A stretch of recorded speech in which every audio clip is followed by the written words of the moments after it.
Il y a environ 20 ans que Isiaka est vendeur de moutons dans ce parc à bétail de Port-Boué, une activité commerciale qu'il mène avec beaucoup de difficultés. Bon, les bouchers viennent payer, mais ne me payent pas.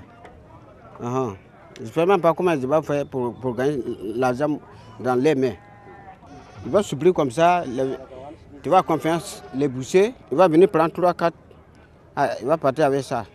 Or que l'argent qui est avec lui là-bas, c'est arrivé 500 000, 600 000. Pour gagner là, c'est difficile. Isiaka n'est pas le seul à être victime de vol dans ce parc à bétail de Port-Boué. Plusieurs acteurs de la filière bétail vivent le même calvaire, surtout en période de fête. C'est les volets, les moutons, souvent, ils nous volent. Souvent, ça aurait envoyé les gardiens, tant de Tabaski. Mais si Tabaski est passé comme ça, bon, c'est nous qui se débrouillent ici. Dans la vie, si tu as fait travail, faut faire bon travail, c'est ça qui est bon.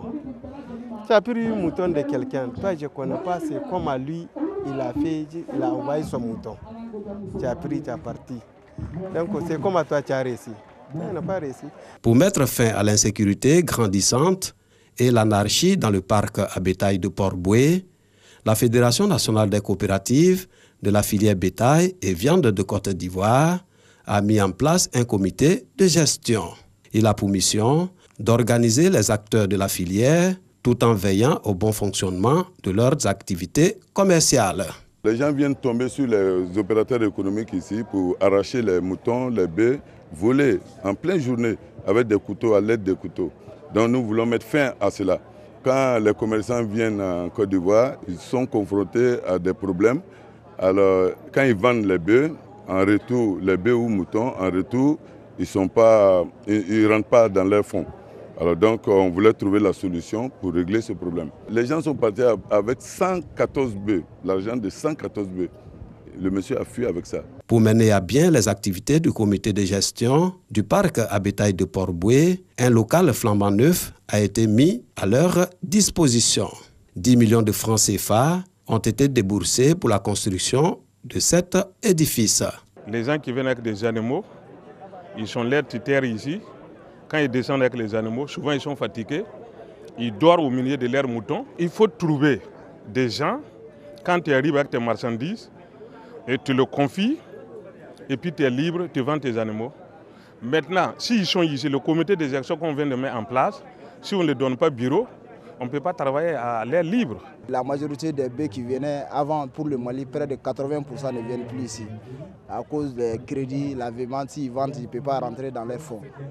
Donc c'est le Burkina qui vient à hauteur de peut-être 80% qui fournit le marché. Mais malheureusement, il y a toujours des bouchers qui mal intentionnés. Si on ne prend pas le problème à bras de corps, ça va rester comme ça. Donc il faut quelqu'un pour se mettre au devant, pour défendre les commerçants, leur bétail et puis leurs fonds. Donc le comité, ça serait la bienvenue. La filière bétail et viande de Côte d'Ivoire alimente régulièrement le marché ivoirien en viande en important du Mali, du Burkina Faso et du Niger plus de 350 000 têtes de moutons et de bœufs par an. Ces enfants orphelins de la commune d'Abobo, dont ces jumelles, reçoivent des mains des responsables de l'ONG La Bienfaisance et du payeur général du Trésor public des enveloppes. Pour cette ONG, il s'agit de contribuer à l'amélioration des conditions de vie de ces enfants, d'où le thème développé par Kone Mamadou, ancien amir de l'AMC, Association des élèves et étudiants musulmans de Côte d'Ivoire. Le bien-être des orphelins, une responsabilité collective. Plus de 300 enfants orphelins étaient concernés. On essaie de les intégrer dans la vie sociale, les aider en fait pour qu'ils puissent continuer leurs études, pour qu'ils puissent être bien traités. Et ce n'est pas la première fois qu'on fait le partage de dons. Heureux, les enfants orphelins et leurs parents ont tenu à traduire toute leur gratitude aux donateurs. Tout ce qu'ils font pour nous rendre service, pour qu'on aille à l'école. On promet de bien travailler à l'école et de passer en classe supérieure. Ce n'est pas le montant qui compte, mais l'idée qu'ils nourrissent au niveau de nos enfants orphelins. Donc on leur dit toujours merci. À chaque fois qu'il y a des dons, on nous appelle. Vraiment, ça nous fait plaisir et puis ça fait plaisir aux enfants aussi. Tout comme les enfants orphelins et leurs parents, Le parrain de la cérémonie, Abdulkader Sissé, payeur général du Trésor public, a félicité et encouragé les responsables de l'ONG La Bienfaisance. Il a exhorté la population, surtout la communauté musulmane dans son ensemble, à apporter son soutien aux enfants orphelins pour leur bien-être. En plus des enfants orphelins d'Abobo, ceux des villes de l'intérieur du pays ont également bénéficié du soutien de l'ONG La Bienfaisance. Cette ONG, créée en 2013, intervient dans le domaine de la santé, de l'hygiène, de l'éducation, de l'assistance sociale et du développement communautaire. Planifier et financer son Hajj, 5e pilier de l'islam, dans un délai assez court. Offrir une alternative de financement du pèlerinage à la Mecque aux différents candidats du Hajj 2019, mais surtout à travers des placements qui respectent les normes de la charia. Ce sont entre autres objectifs de cette institution de microfinance islamique qui entend permettre aux futurs pèlerins en difficulté d'assurer en toute quiétude le financement de leur pèlerinage en Terre Sainte d'Arabie Saoudite. Les responsables de cette structure de finances islamiques proposent alors des produits d'épargne, dont le plan épargne pèlerinage. Cette épargne d'un an va permettre aux pèlerins, d'abord de payer son ticket de départ et aussi de couvrir les frais administratifs. Cérémonie qui a vu la participation d'imams, des guides religieux, des fidèles musulmans et surtout qui a bénéficié du soutien du ministre de l'économie et des finances, représenté par l'un de ses plus proches collaborateurs. Le représentant du ministre, Yaka Fani, profitant de l'occasion, a encouragé et félicité les responsables de cette institution de microfinance islamique pour l'initiative. Pour le gouvernement, la finance islamique vient enrichir l'offre de produits financiers déjà composés par les banques et établissements financiers en Côte d'Ivoire. C'est dans ce cadre que ce produit innovant, qui est le plan épargne pèlerinage, vient à propos.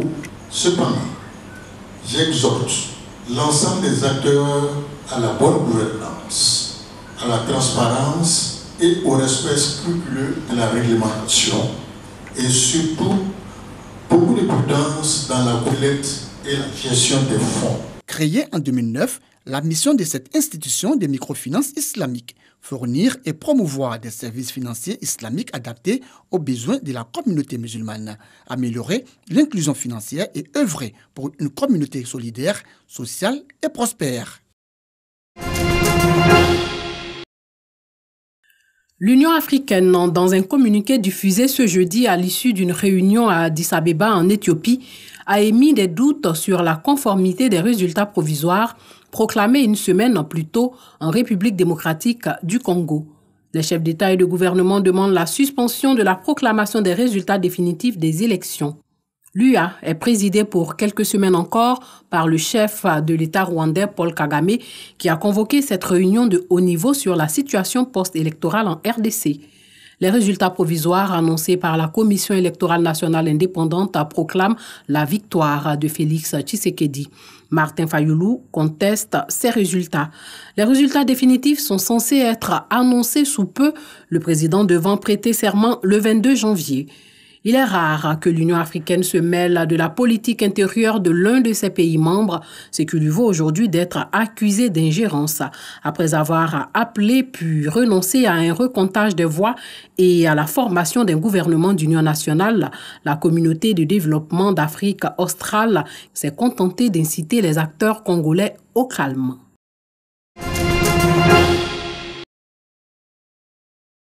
Il s'agit de l'attaque la plus meurtrière dans la capitale colombienne depuis 2003. L'attentat à la voiture piégée a fait 21 morts, dont l'auteur des faits, et 68 blessés ce jeudi à l'école de police de Bogota. Le président Ivan Duque a décrété un deuil national de 3 jours. Le président colombien, depuis son arrivée au pouvoir en août, a durci la lutte contre le trafic de drogue et contre l'armée de libération nationale, dernière guérilla de Colombie.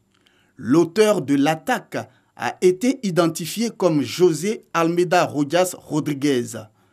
Il est entré à 9h30 dans l'enceinte de l'école des officiers général Francisco de Paula Santander au volant d'une camionnette grise chargée de 80 kg d'explosifs.